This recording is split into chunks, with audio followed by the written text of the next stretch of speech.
8ನೇ ತಾರೀಕು ರಾಘವೇಂದ್ರ ಸ್ವಾಮಿಗಳವರ ಆರಾಧನಾ ಸಪ್ತರಾತ್ರೋತ್ಸವದ ಅಂಗವಾಗಿ ಪ್ರಾತಃ ಕಾಲದಲ್ಲಿ ವಿಶೇಷವಾದ ನಿರ್ಮಾಲ್ಯ, ಪಂಚಾಮೃತ, ಪಾದಪೂಜೆ, ಅದೇ ರೀತಿಯಾಗಿ ಪುಷ್ಪಾಲಂಕಾರ ಇವೆಲ್ಲ ಕಾರ್ಯಕ್ರಮಗಳು ಬೃಂದಾವನದಲ್ಲಿ ನಡೀತದೆ. ಅಂದು ಸಂಜೆ ವಿಶೇಷವಾದ ಸಂಧ್ಯಾಕಾಲದಲ್ಲಿ ಧ್ವಜಾರೋಹಣ ಕಾರ್ಯಕ್ರಮ ಅನ್ನುವಂಥದ್ದು ಮಠದ ಹೊರಭಾಗದಲ್ಲಿ ನಡೆಯುತ್ತೆ. ಧ್ವಜಾರೋಹಣ, ಗೋಪೂಜೆ, ಅಶ್ವಪೂಜೆ, ಧಾನ್ಯ, ಅದೇ ರೀತಿಯಾಗಿ ಲಕ್ಷ್ಮೀ ಪೂಜೆ ಮೊದಲಾದ ಕಾರ್ಯಕ್ರಮಗಳು ಅವತ್ತು ಸಂಜೆ ನಡೀತದೆ. ನಂತರ ಶ್ರೀಮಠದ ಒಳ ಪ್ರಾಂಗಣದಲ್ಲಿ ಧಾನ್ಯೋತ್ಸವ ಅನ್ನುವಂಥದ್ದು ನಡೀತದೆ. ಧಾನ್ಯ ಪೂಜೆ, ಧಾನ್ಯೋತ್ಸವ, ಸ್ವಸ್ತಿ ವಾಚನ, ಅದೇ ರೀತಿಯಾಗಿ ವಿವಿಧ ಉತ್ಸವಾದಿ ಕಾರ್ಯಕ್ರಮಗಳು ಮಠದ ಒಳ ಪ್ರಾಂಗಣದಲ್ಲಿ ನಡೆಯುತ್ತೆ. ಇನ್ನು ಮಹಾರಥೋತ್ಸವ, ಇದು ಪ್ರತಿ ಸುವರ್ಣ ರಥೋತ್ಸವ, ನವರತ್ನ ರಥ, ರಜತ ರಥ ಮೊದಲಾದ ಉತ್ಸವಾದಿ ಕಾರ್ಯಕ್ರಮಗಳು ಮಠದ ಒಳಭಾಗದಲ್ಲಿ ಅವತ್ತು ನಡೆಯುತ್ತೆ.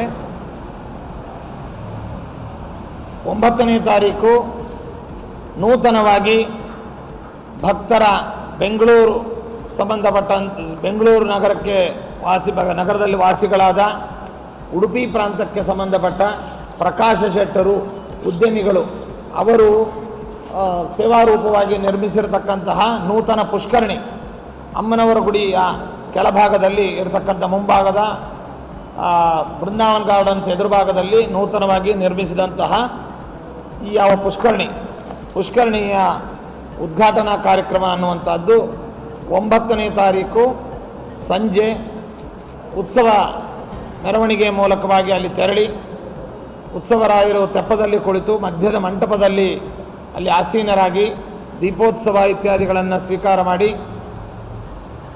ಅಲ್ಲಿ ವೇದ ಪಾರಾಯಣ, ಅದೇ ರೀತಿಯಾಗಿ ಸಂಗೀತ ಕಾರ್ಯಕ್ರಮ ಮೊದಲಾದ ಕಾರ್ಯಕ್ರಮಗಳು ಮುಗಿಸಿ ತೆಪ್ಪದಲ್ಲಿ 3 ರೌಂಡು ಅಲ್ಲಿ ತೆಪ್ಪೋತ್ಸವ ನಡೆದು ಅಲ್ಲಿಂದ ಉತ್ಸವದಿಂದ ಒಳಗೆ ಬಂದು ಶಾಖೋತ್ಸವದ ಕಾರ್ಯಕ್ರಮ ಮಠದ ಪ್ರಾಂಗಣದಲ್ಲಿ ನಡೆಯುತ್ತೆ.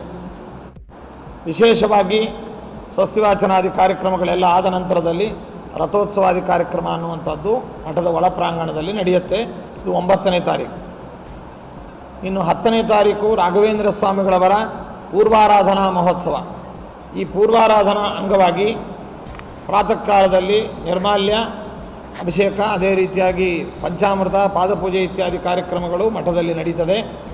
ಅವತ್ತು ತಿರುಮಲ ತಿರುಪತಿ ದೇವಸ್ಥಾನದಿಂದ ಅಧಿಕಾರಿಗಳು ಶ್ರೀನಿವಾಸನ ವಸ್ತ್ರಪ್ರಸಾದವನ್ನು ತೆಗೆದುಕೊಂಡು ಬರ್ತಾರೆ. ಆ ವಸ್ತ್ರಪ್ರಸಾದ ಮೆರವಣಿಗೆಯ ಮೂಲಕವಾಗಿ ಮಧ್ವ ಮಾರ್ಗದ ಕಾರಿಡಾರಿಂದ ಸ್ವಾಗತ ಮಾಡುತ್ತಾ ಒಳಗೆ ಪ್ರಾಕಾರಕ್ಕೆ ಬಂದು ಪ್ರದಕ್ಷಿಣಾಕಾರವಾಗಿ ಬಂದು ರಾಯರಿಗೆ ಸಮರ್ಪಣೆ ಎನ್ನುವಂಥದ್ದು ಕಾರ್ಯಕ್ರಮ ಅವತ್ತು ನಡೀತದೆ.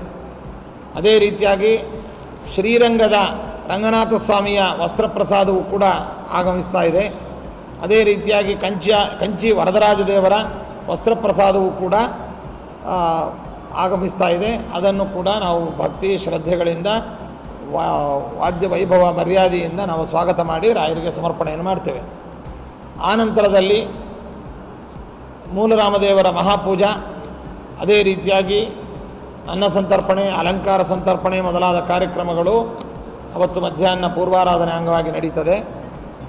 ಅಂದು ಸಂಜೆ ಶ್ರೀಮಠದ ಪ್ರತಿಷ್ಠಿತ ಪ್ರಶಸ್ತಿಯಾದಂತಹ ರಾಘವೇಂದ್ರ ಅನುಗ್ರಹ ಪ್ರಶಸ್ತಿ ಪ್ರದಾನ, ಕಾಶಿ ವಿಶ್ವನಾಥ ದೇವಸ್ಥಾನಕ್ಕೆ ಸಂಬಂಧಪಟ್ಟಂತಹ ಟ್ರಸ್ಟಿಗಳು, ಉತ್ತಮ ವಿದ್ವಾಂಸರು ಆದಂತಹ ಶುಕ್ಲ ಅನ್ನುವಂತಹ ರಾಜಾರಾಮ್ ಶುಕ್ಲ ಅನ್ನುವಂತಹ ದೊಡ್ಡ ವಿದ್ವಾಂಸರಿಗೆ ರಾಘವೇಂದ್ರ ಅನುಗ್ರಹ ಪ್ರಶಸ್ತಿ ಪ್ರದಾನ,